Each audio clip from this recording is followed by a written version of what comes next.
Let's take a look at Aces High. Your first menu, it's a little weird. You get this logo and it's kind of hard to tell. This almost blends in with the background. This is a clipboard, a 3D representation of your menu system. Right now it's just got the credits of the team developing the game, but down here on the menu you have online, offline, choose terrain, graphic detail.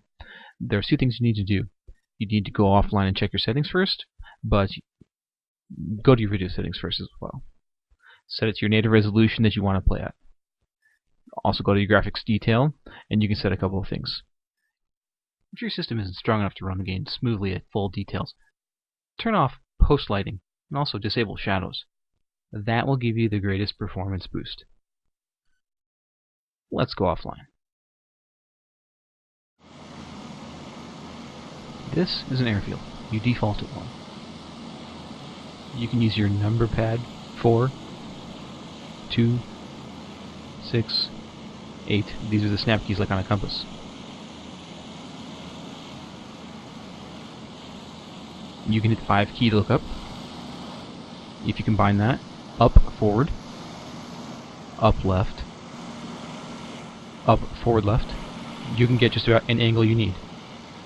The 0 on the keypad is also the down. Combine that as well.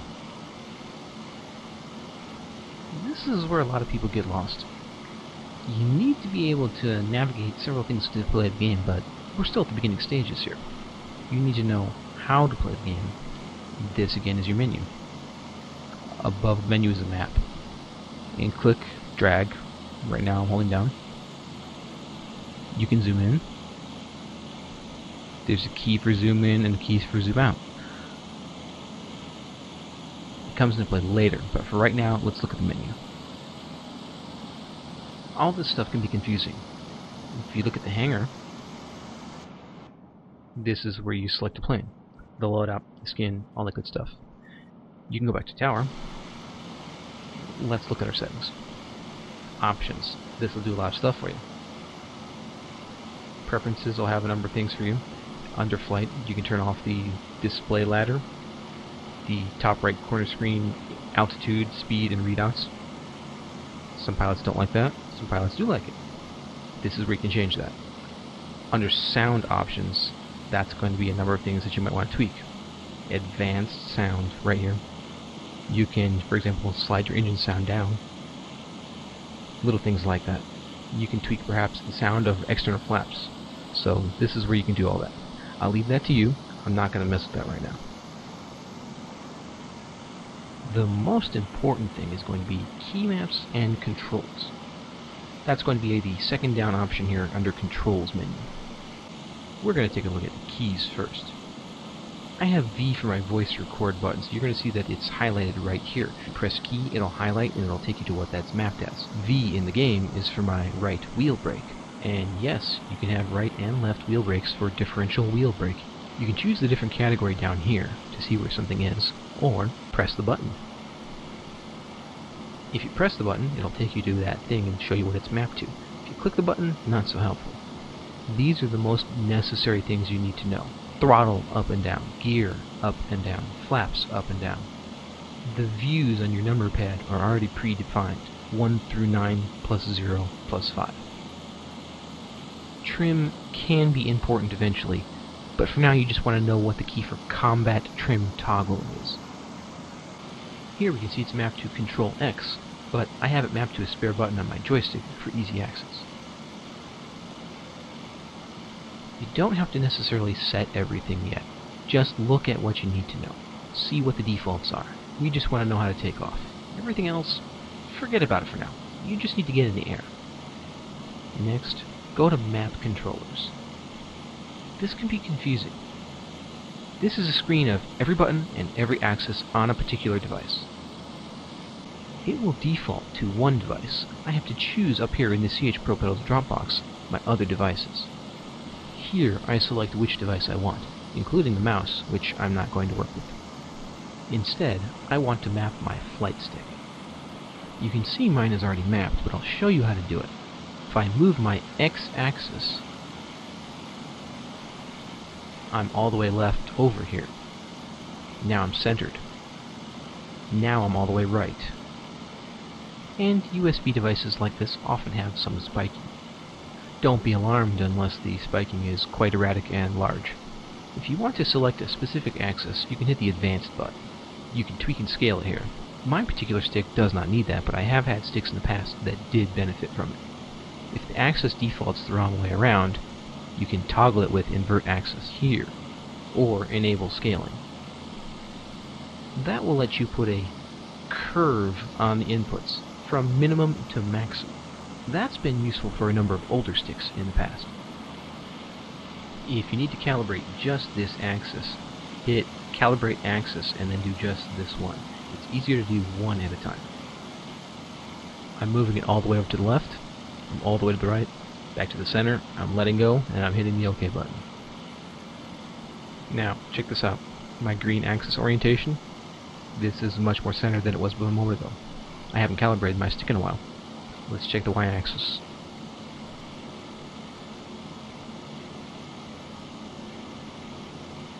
Doesn't seem to need calibration. On my stick I have a number of buttons. Fire primary being the main trigger. If I press this button, I double click it twice, it brings up the map to the menu. This is the option that I can choose anything I want to map to it. I like fire primary, I'm choosing that. I hit that, hit OK. Here's the thing. If you have a button and you're in your x-axis scaling, y-axis, anything, and you hit that button, it's going to jump out of that axis to that button. That can trip people up and lead to a lot of confusion. Try not to hit any other buttons. I have to go in and out of each of my 3 devices. I have rudder pedals. I've also taken the throttle off of my stick, and there's no rudder on it. As you can see, I put the axis that used to be my throttle to rudder trim. That's me controlling it up and down. I'm going to select my pedals now. And check it out, I'm centered. This is me adjusting my rudder position. I have to go in here and I have to choose this axis and map it. By default, the game will try and select one device and then best guess map to that device. If you have separate throttle or rudder pedals, you need to unmap it from the default and apply it where you need it. Now, my throttle setup is a little abnormal. I have a throttle quadrant with 6 levers on it. I think it's quite useful, but I wouldn't recommend it for a beginner. Just start out simple. For example, I have 6 levers on my throttle, but only one of them is mapped to RPM. That means if I have 4 engines, all of them will have the same RPM input. But at the same time, I have 2 different throttles for differential throttling on twin-engine fighters. Make sure you go in and out of all your devices. Make sure you have your throttle mapped. Make sure you have your rudder mapped, whether it's a twisty stick or pedals. If you've got all that, you're ready to actually try and fly. We're offline here. Nothing can really happen to you unless you do it to yourself. It's much easier to do a test of your settings and to do a practice flight. You can just take off right off the bat, or you can choose a plane. I'm going to choose a plane because it's remembering the last one that I used.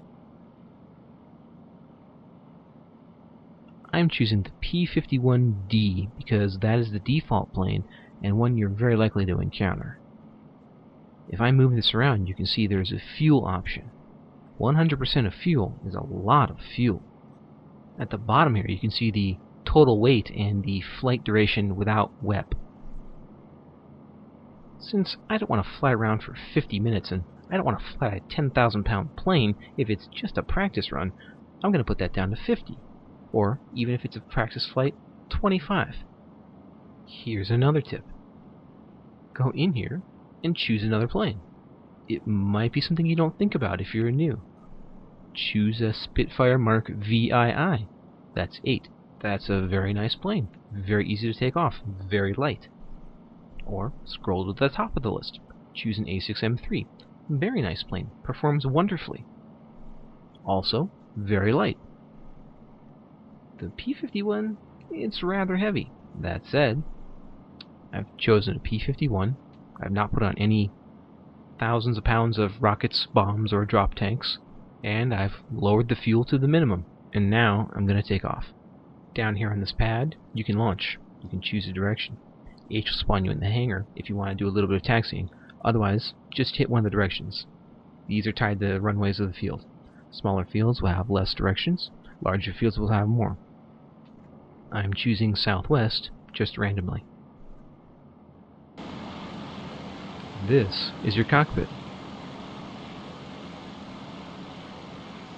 If you look around, your view will snap.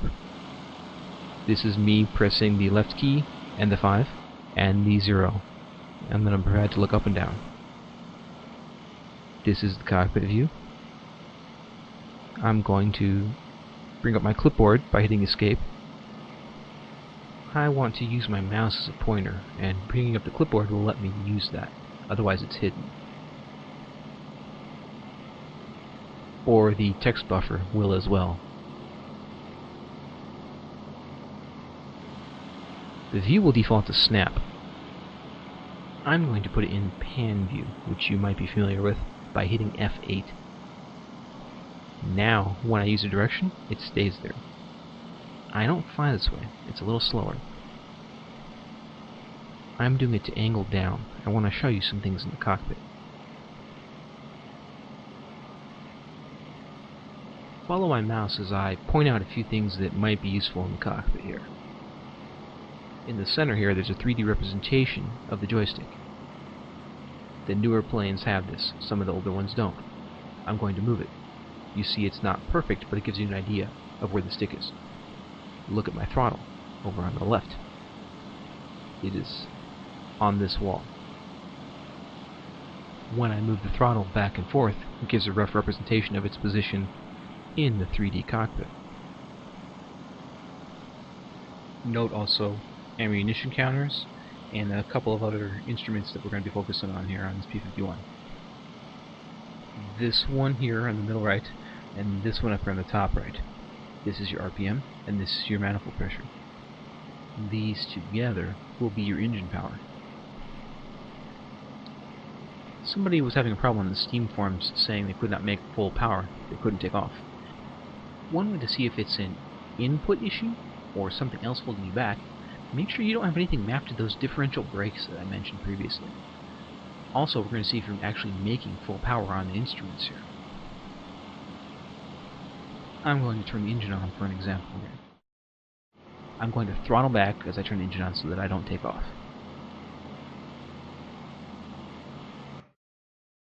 My engine is on.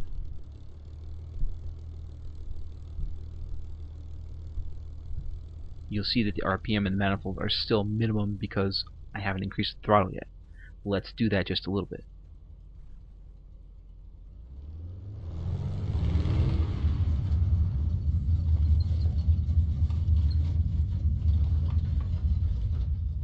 You'll see I started moving forward very quickly.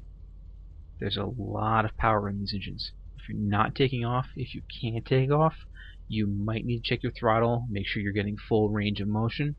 If you're using the keys, if you're using mouse wheel, keep going. The throttle will go further. Let's take off. I'm going to put F7 view back on. The view won't move until you actually try and move to another side. That's why I moved to the side for a second. Now I can continue with my joystick hat in any direction that I like. I also have it mapped so that if I push forward, because that's my default view, I look forward up. That way I could follow a contact in a turn better. Before you take off, I recommend that you put your combat trim on, in this case, Control X. Now let's take off. When you take off, you're going to run to one side or the other based on which side of the engine your propeller spins, left or right-handed. You need to counter that with rudder, or you need to counter it with a little bit of brakes. You will run off the runway sideways and into a tree or something. Let's begin. I'm going to constantly apply a little bit of pressure on the rudder to keep me on the runway. and you can pull back on the stick for a little while. That'll lock your tail wheel into a straight line. But you can't do it for too long, because as soon as you build up speed, it will want to make you crash.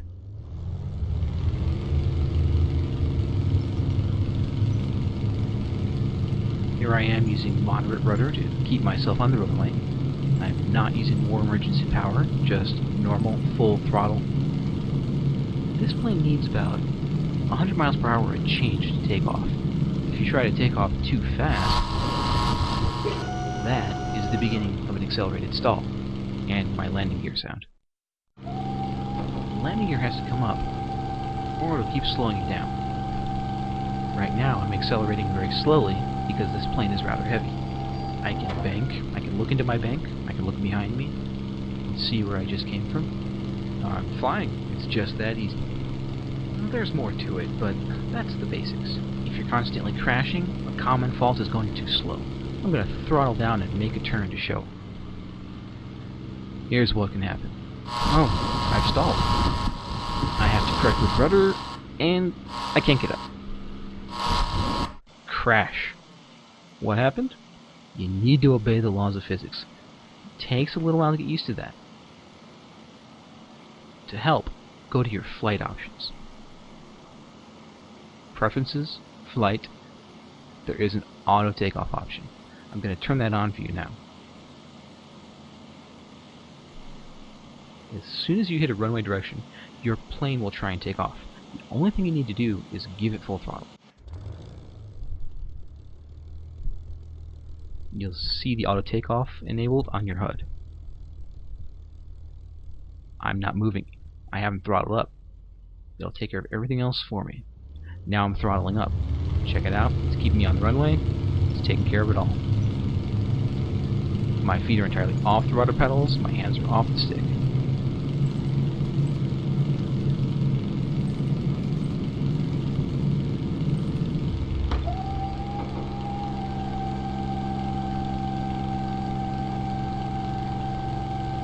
And it's going to keep this nose up orientation for a little while.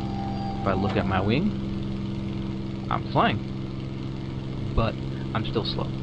If I bank and pull hard, I've stalled out again. I need to build up speed before I can make hard maneuvers. And I've crashed again. You see, you can get into the air, but you have to be smooth. You have to finesse it.